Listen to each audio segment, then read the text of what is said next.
बहुत सारे डिबेट हुए, बहुत सारी चर्चाएं हुई, लेकिन एक बात समझना होगा कि आपके घर में अगर कोई मेहमान आए और आप अगर चाहें कि वो उसको कोई छू न सके, उसको कोई हाथ न लगाए, तो क्या कोई लगा देगा? और बाई चांस अगर लगा दे तो क्या उसकी मजाल है कि आपके घर से, आपके गांव से, आपके शहर से वो सही सलामत निकल कर वहां से चला जाए बिना गांव वाले, घर वाले के सपोर्ट के?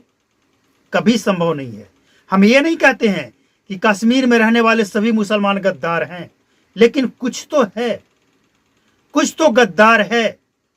बहुत से ऐसे ईमानदार भी देखे गए जो हिंदुओं के जान बचाने के लिए अपनी जान गंवा दी। सैल्यूट है। जो सच्चाई है उसे कहने में कोई गुरेज नहीं होना चाहिए।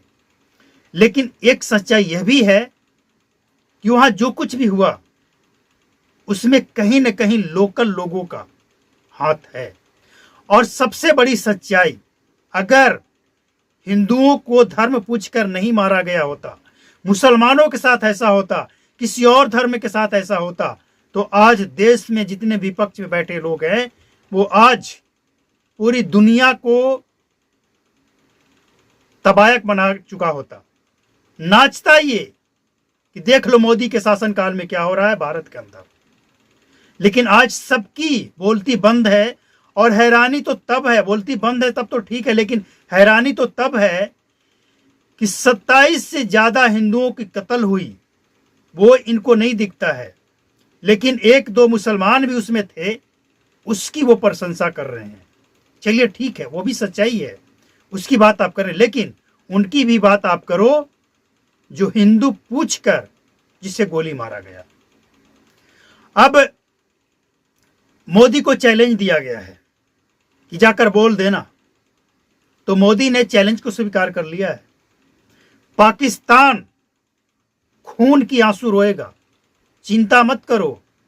ये जो बैठे हुए शेर को जगाया है ना, इसका अंजाम जो होगा वो तो दुनिया देखेगी। क्योंकि आज सिर्फ 140 करोड़ भारतीय नहीं, पूरी दुनिया, पाकिस्तान और चाइना को छोड़कर पूरी दुनिया आज भारत के साथ खड़ा है। समझ लो, पूरी दुनिया में आज पाकिस्तान अलग थलग पड़ा हुआ है। और इतना ही नहीं, अब भारत ने जो बैन किया है, जो समझौते थे उसे रद्द किया है, उसको लेकर भी पाकिस्तान का घड़ियालू आंसू शुरू हो चुका है। और ये तो कुछ भी नहीं है, अभी देखो आगे क्या क्या होता है। पाकिस्तान वालों, कान खोलकर सुन लो। ये जो तुमने हरकत किया है, कायराना हरकत, बुज्जिलों वाला हरकत, इसका अंजाम बहुत बुरा होने वाला है। और भारत में जो ऐसे जयचंदों को सपोर्ट करने वाले हैं, उनको भी समझना होगा कि ये जो 27 परिवार को जो मारा गया है, ये सब बीजेपी को सपोर्ट करते हैं ऐसा नहीं है, तुम्हें सपोर्ट करने वाले भी थे। तो सवाल यह है इन तमाम महागठबंधन वालों से कि अब क्या कहना चाहोगे? अगर धर्म पूछकर मारा गया तो क्या कहना चाहोगे? कोई शब्द है तो बता दो। और अगर इस पे भी राजनीति करनी है तो करो, जितना जी में आए उतना करो। लेकिन ये जो हरकत हुई है, इससे पूरा देश एक बात अच्छी तरह समझ गया है कि हम जातियों में नहीं बटेंगे। क्योंकि जातियों में हम सिर्फ अपने जिले, अपने गांव और अपने राज्यों में बंटते हैं। दूसरे राज्य में जाने के बाद हिंदू और मुसलमान पूछा जाता है। मुर्शिदाबाद में क्या हुआ? एक घरों को चिन्हित करके सिर्फ हिंदुओं के घरों को क्यों निशाना बनाया गया? कोई जवाब है? इस पे जब सवाल किया जाता है तो ये गद्दार जो देश में छिपे हैं, जानते हैं क्या कहता है? मणिपुर पे क्यों नहीं बोलते हैं? मणिपुर पे भी चर्चा हुई है, सरकार से सवाल पूछा गया है। जो कुछ भी वो अच्छा नहीं है, वो उसे कौन जस्टिफाई कर रहा है कि सही हुआ है?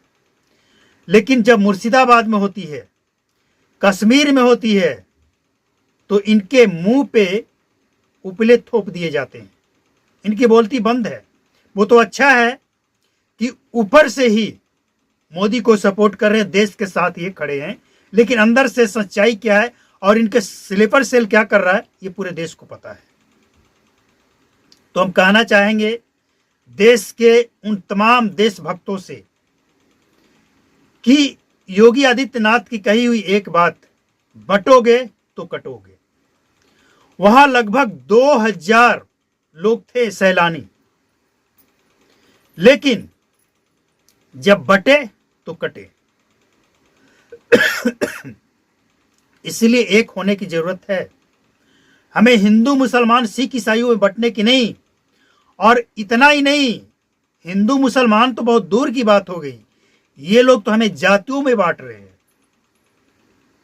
जातियों में हमें बांटा जा रहा है, तो हमें जातियों में नहीं बंटना है, एक होना है, सेफ होना है। और हम तो ये कहेंगे कि जितने भी संगठन है, सनातनी संगठन, उन सबको आगे आकर अब देश में एक नई मुहिम चलाना चाहिए।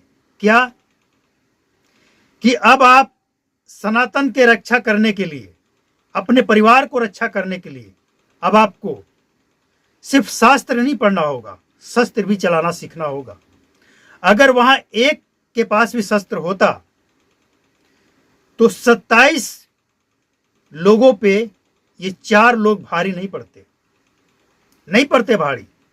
और सरकार से भी सवाल पूछा जाएगा, वहां की सरकार से, जम्मू कश्मीर की सरकार से और केंद्र की सरकार से, कि जब सबको पता है कि कश्मीर में इस तरह की हरकतें होती है और इतने लोग, इतने सैलानी इकट्ठे थे एक जगह पे, वो भी ऐसे जगह पे जहां से आतंकी का घुसपैठ हो सकता है, फिर सुरक्षाकर्मी क्यों नहीं थे?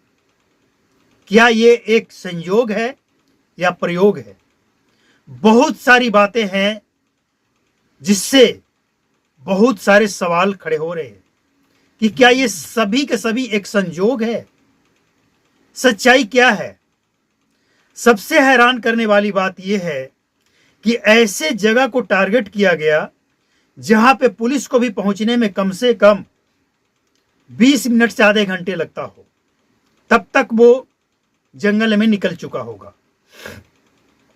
लेकिन एक बात भूलना नहीं चाहिए कि जब तक कोई लोकल गद्दार इसमें शामिल नहीं हुआ है, तब तक इतना बड़ा कांड करने की हिम्मत नहीं हो सकता है, वो भी योगी, मोदी और अमित शाह के शासनकाल में।